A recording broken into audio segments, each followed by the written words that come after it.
Justiniano Vito. Sa Agusan del Sur ako'y nakatayo.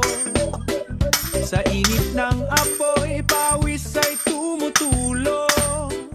Bakal na matigas aking hinuhubog. Sa bawat hampas ng martilyo, buhay ko'y nakataya. Sa apoy at sa anvil, pangarap ko'y nabubuo.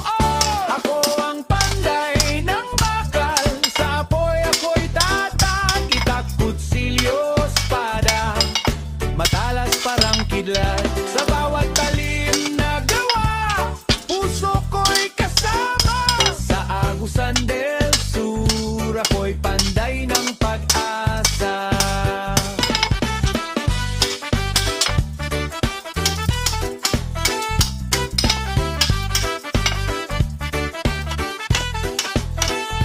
Sa tunog ng bakal na naglalaban, sparks na tila mga bituin sa dilim.